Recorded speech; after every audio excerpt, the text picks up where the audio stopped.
As coisas estão acontecendo de uma forma muito rápida. No sábado passado, nós tínhamos permissão, aqui nesta área que vivemos, de ter reuniões com um grupo de 250 pessoas ou menos. Hoje, a coisa mudou bastante e drasticamente. Cerca de 10 pessoas.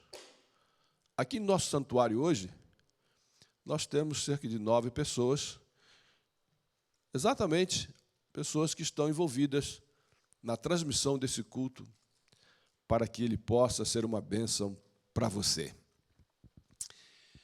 É muito interessante pensar que tudo parecia normal, e, de repente, a marcha das coisas mudou o seu ritmo, e hoje, não apenas aqui nesse lugar, diríamos, o país dos países, com tantas facilidades e um poderio incrível, mas todos nós estamos no mesmo barco. Uma situação incrível e que ninguém tem como resolver de imediato. Queria agradecer a Helenice pela música que cantou e que está baseada nesses versos já tão conhecidos e que, claro, em situações como esta, esse verso sempre é lembrado. 2 Crônicas, capítulo 7, verso 14.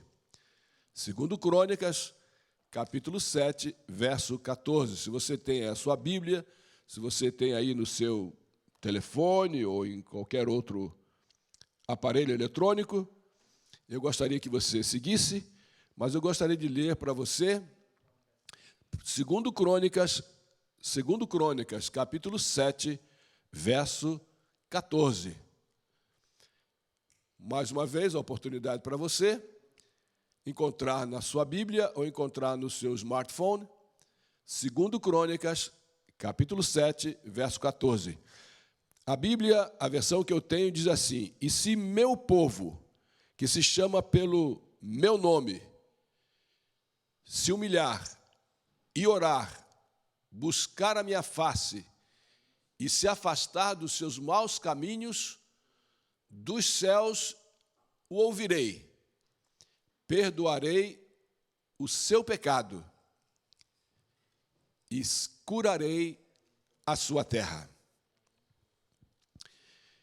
A semana passada, na verdade, domingo passado, eu tive a oportunidade de ouvir um sermão por um dos pastores famosos aqui dos Estados Unidos, e eu vou usar muito do conceito do sermão dele hoje para nós, e depois, no final, eu quero explicar a você por que eu estou usando esse conceito desse famoso pastor. O nome dele é Tony Evans. E é interessante que ele começou o seu sermão, ele contou uma experiência que ajuda a entender a situação nossa, a situação do mundo, a situação que nós estamos vivendo em todas as partes. E não importa quem seja você, a crise está afetando a todos. E ele disse que, alguns anos atrás, na Europa, as pessoas com problemas mental, elas, para saberem que poderiam irem para casa, serem liberadas e retornar a casa, então, os líderes do local pegavam a pessoa, levava a uma área de limpeza lá do prédio, abria a torneira, colocava alguma coisa para entupir a pia, e à medida que a água jorrava, a pia enchendo e começava a transbordar e cair no chão.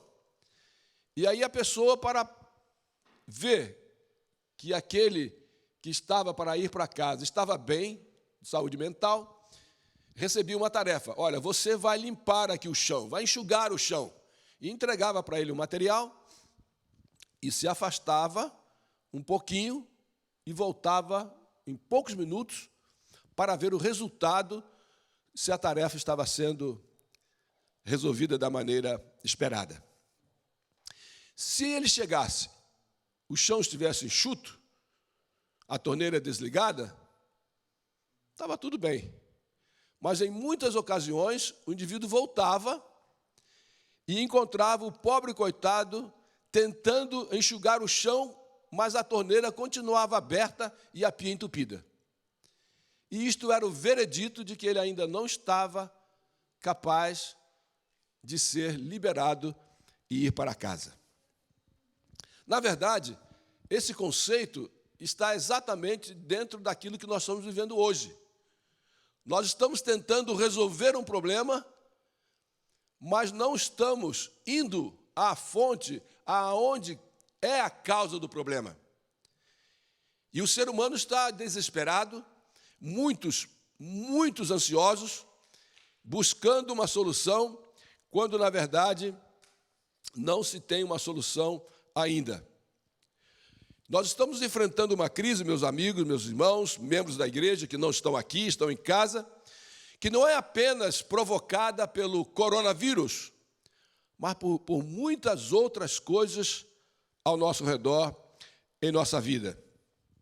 Deixa eu dizer para vocês, dentro do contexto bíblico, é importante considerar que cada situação física e visível que enfrentamos, por trás, tem uma situação invisível e espiritual.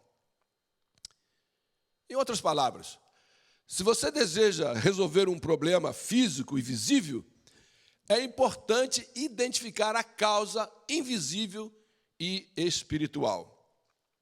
Eu achei interessante que esse pastor que eu mencionei, ele disse o seguinte: se para você tudo o que você vê é o que se pode ver, você não está vendo ainda tudo o que precisa ver. O que nós queremos dizer é que por trás de toda a realidade física existe a realidade espiritual. Hoje, conforme está espalhado por todo o mundo esse assunto do coronavírus, enquanto não for identificado o invisível, será difícil solucionar o problema físico que estamos vendo, que estamos sentindo e que estamos passando.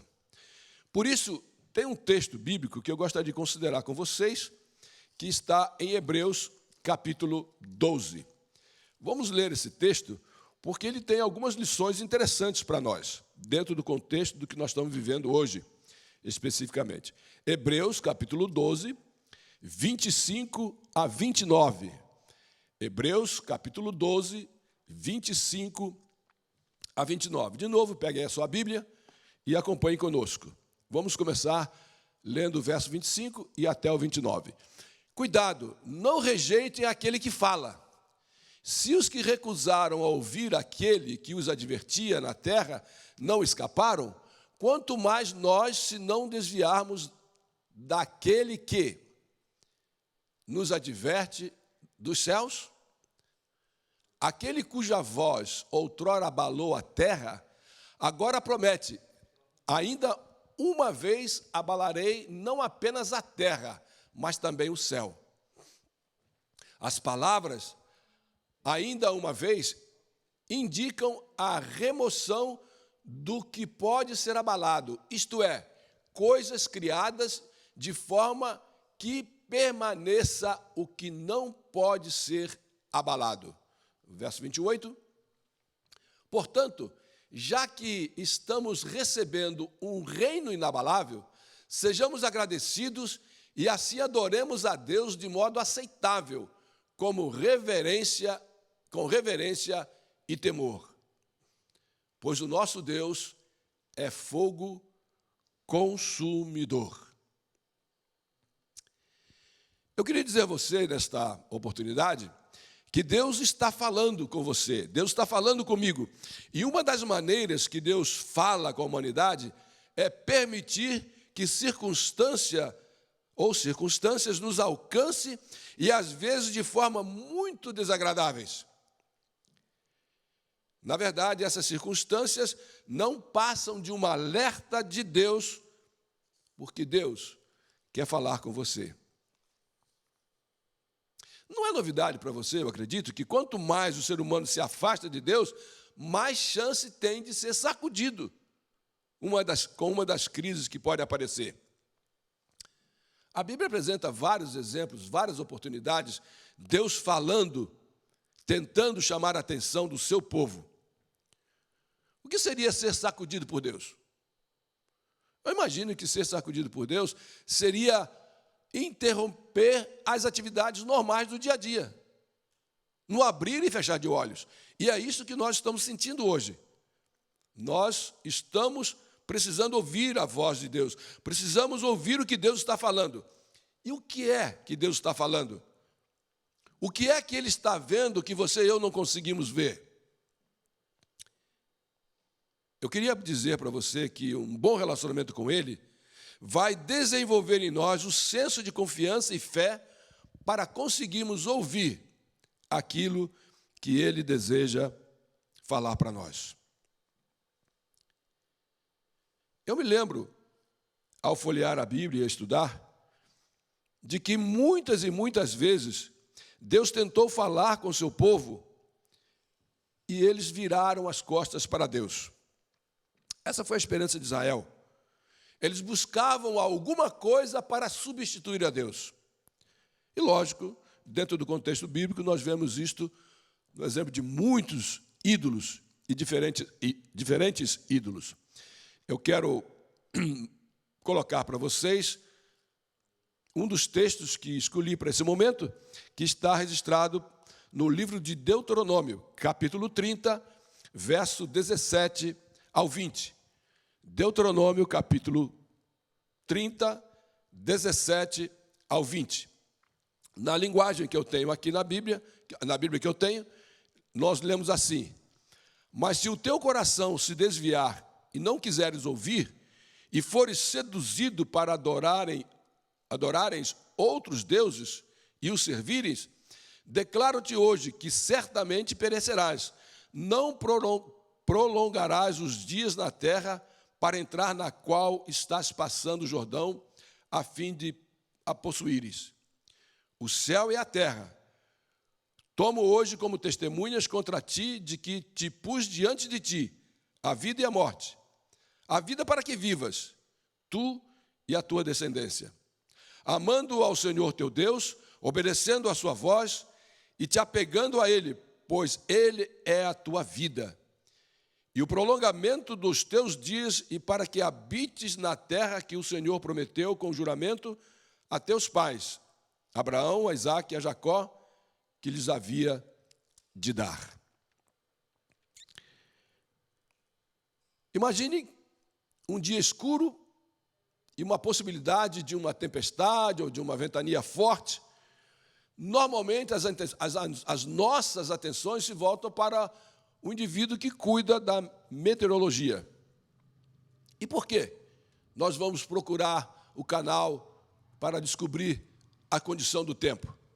É porque esse indivíduo está preparado para nos apresentar aquilo que a gente não consegue ver. Quando eu era criança, eu apreciava muito meu avô. Claro, ele, para mim, era um modelo, um homem que conhecia muitas coisas, mas uma das coisas que me chamava muita atenção é que, muitas vezes, na parte da tarde, o meu avô ia lá para fora, olhava para o céu e ele dizia: amanhã teremos um lindo dia. Ou, às vezes, ele dizia: amanhã será um dia chuvoso. É interessante que eu também olhava para o céu. Olhava para cima e eu não conseguia ver o que ele via. Por isso, eu sempre apreciava o meu avô, porque eu ia dormir na expectativa de ver como seria o dia seguinte. E eu quero dizer a vocês que ele acertava. Se ele falava antes que ia ter um dia de sol, era um dia de sol. Se ele falava que era um dia chuvoso, no dia seguinte, ali estava a chuva. Sabe, em muitas situações da nossa vida hoje, nós devemos agir como criança, acreditar, confiar, ter fé, porque alguém consegue ver aquilo que você não vê. Nas crises da vida, muitas vezes nós sentimos os efeitos físicos e visíveis, mas não conseguimos ver as causas.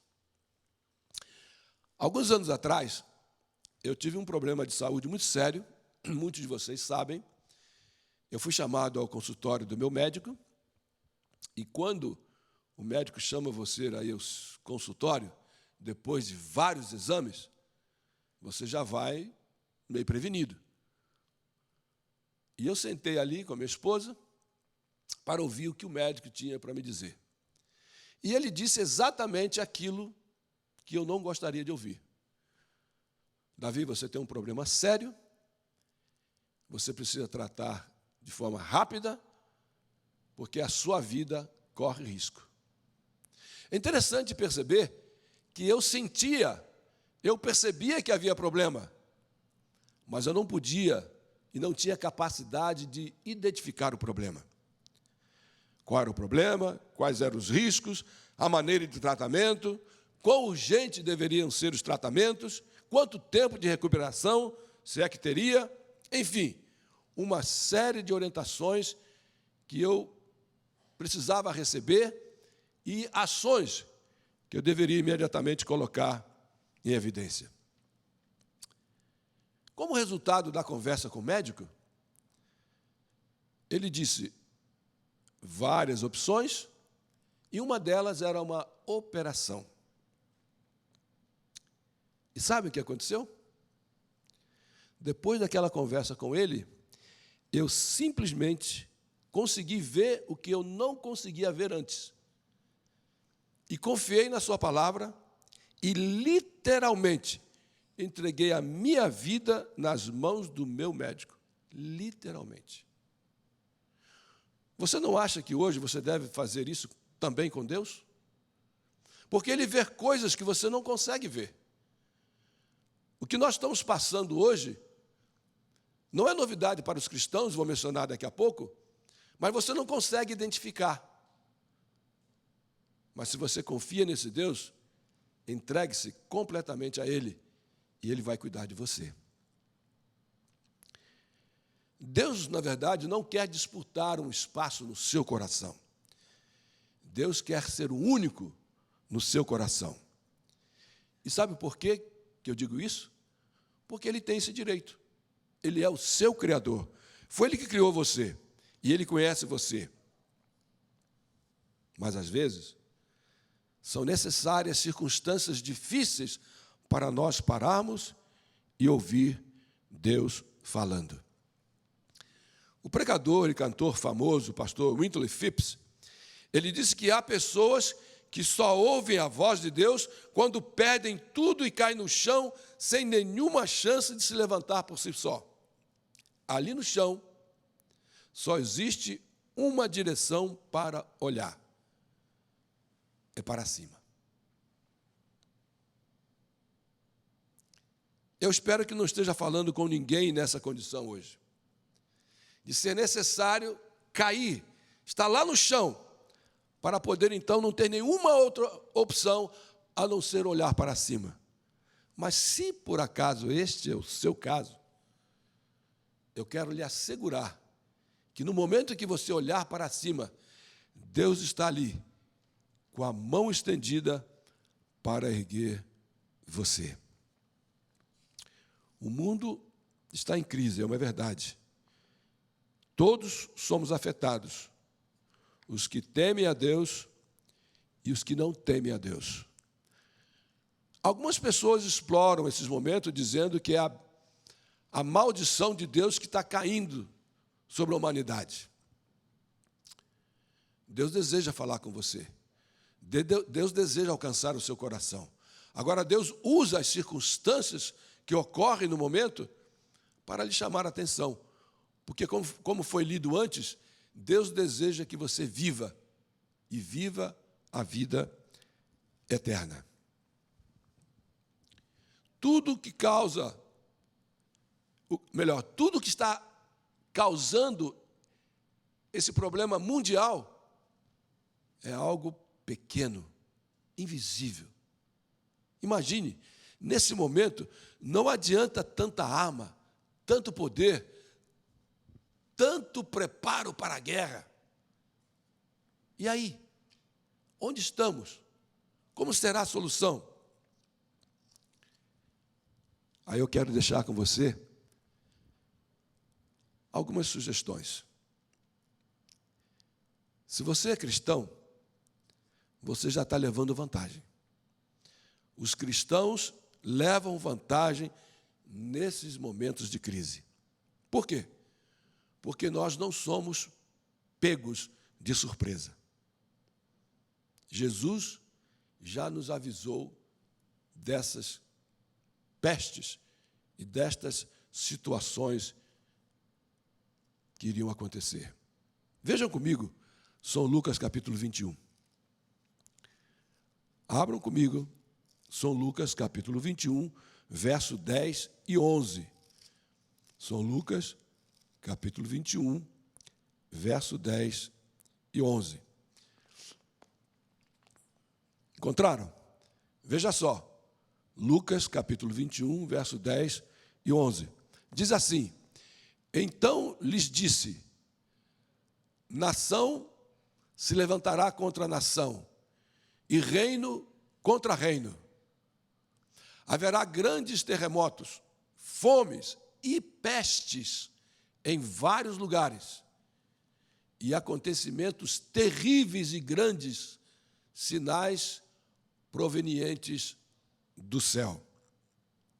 Como eu disse, a vantagem de ser cristão é que você já foi avisado disso. Não é nenhuma surpresa. A segunda sugestão que eu quero deixar para você é a oportunidade de colocar a teoria da fé de lado e viver uma vida prática, ou melhor, uma fé prática.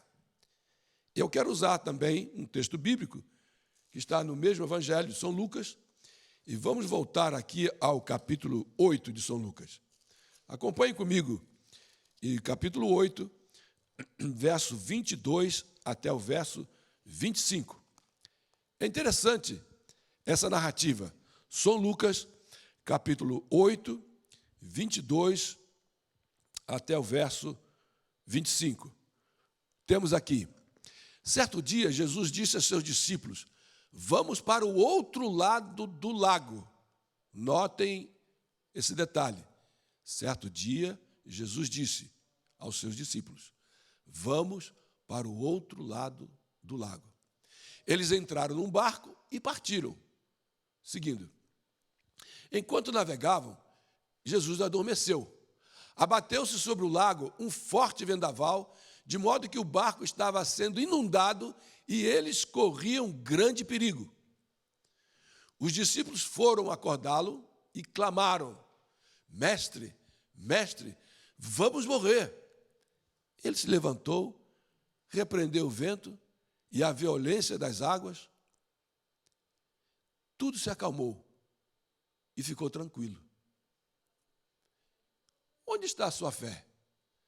Perguntou ele aos seus discípulos.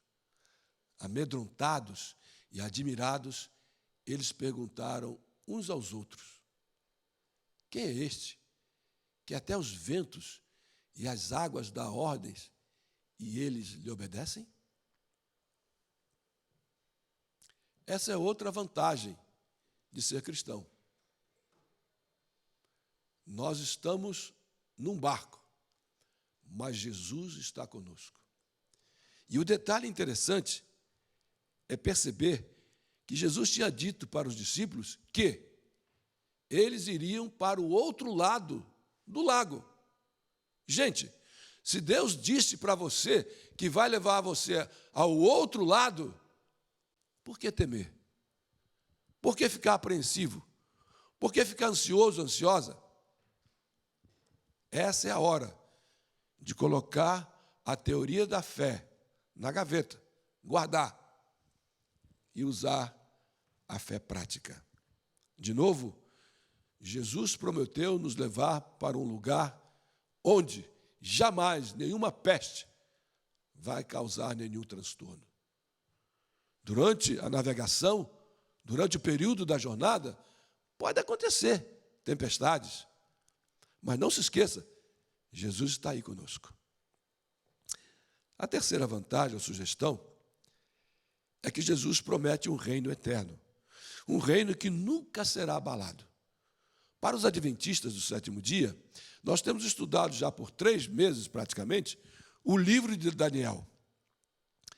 E lá no livro de Daniel, nós encontramos uma profecia, no capítulo 2, de que, no fim, Deus vai levantar um reino que jamais será destruído. Mas não é só isso. Ele quer que você e eu sejamos súditos desse reino. E no texto que nós lemos de Hebreus, é bom lembrar que ali fala de um reino que também não será abalado, que não vai sofrer as consequências de um vírus qualquer. E eu quero dizer para você, neste momento, que você pode confiar nessa palavra, porque esse reino, ele foi comprado pelo próprio sangue de Cristo. Ele não vai deixar você na mão. Confie. Mas Deus continua falando com você. Entrega o coração a Ele. Confia nele. E o mais Ele fará. E no texto que lemos de Hebreus, capítulo 12, diz também que Deus é um fogo consumidor. O que você pode entender com um fogo consumidor? É o fogo que está burilando, preparando uma peça especial de metal, de ferro, para ser útil em algum lugar. Alguns dizem até que você pega a sua roupa e coloca um ferro quente nela, e talvez se ela pudesse falar, estaria reclamando. Mas, na verdade, você não quer estragar a sua roupa. Você quer que ela fique melhor, para que ela possa ser usada, e você está feliz ao usá-la. Termino com 2 recomendações. A primeira delas é: esteja em paz com Deus. Fale com Ele. Deixe Ele falar com você. A música que ouvimos, o texto que lemos é: se meu povo orar, se meu povo se humilhar, eu vou ouvir a sua voz, eu vou curar a sua terra. Então, esteja em paz com Ele, converse com Ele. A segunda, conte para os seus amigos o que Deus está fazendo com você, o que Deus já fez com você. E diga para ele que esse Deus que salvou você é o mesmo Deus que prometeu voltar. É o mesmo Deus que prometeu levar você até o outro lado. E não ficar no meio do caminho. Ele vai levar você aonde prometeu. Conte isso para os outros. E eu tenho certeza que mesmo diante da crise, você poderá continuar dando graças a Deus. Não dando graças a Deus pela crise, mas dando graças a Deus durante a crise. Que Deus abençoe você. Agora, por que eu mencionei aquele pastor no início? E agora vem um ponto importante que você precisa considerar bastante. Existe um grupo de evangélicos aqui nos Estados Unidos que se reúnem de forma regular, e eles estão lutando no contexto espiritual de trazer a América de volta para Deus. Todos os pastores evangélicos, de um modo geral, querem ver a América de volta para Deus. E muitos deles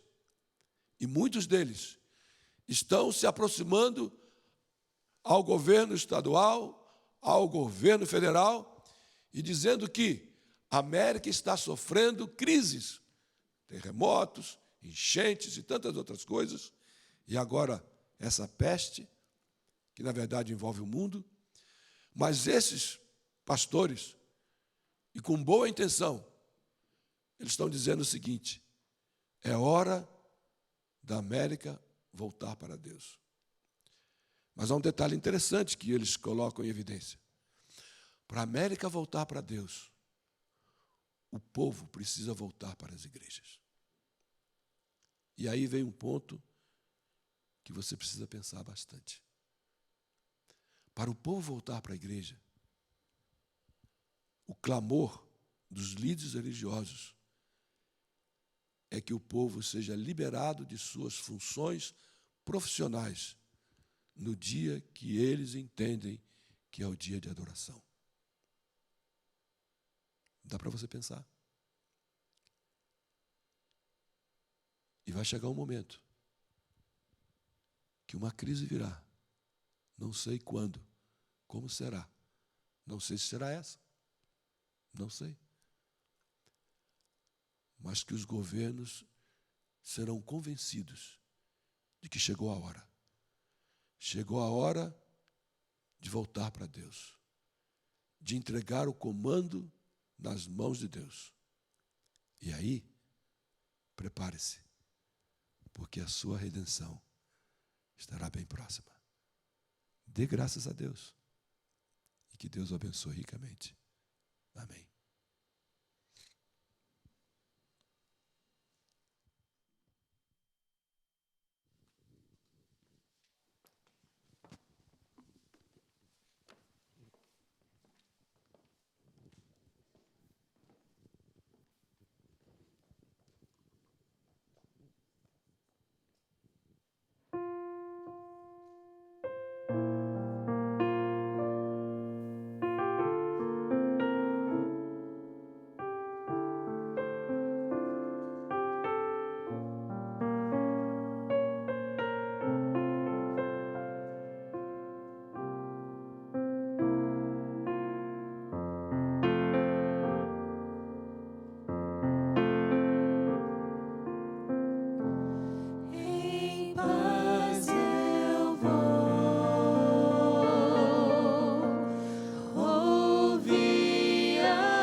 Deus, nosso Pai, te louvamos nesse momento pela esperança e pela segurança que tu nos ofereces.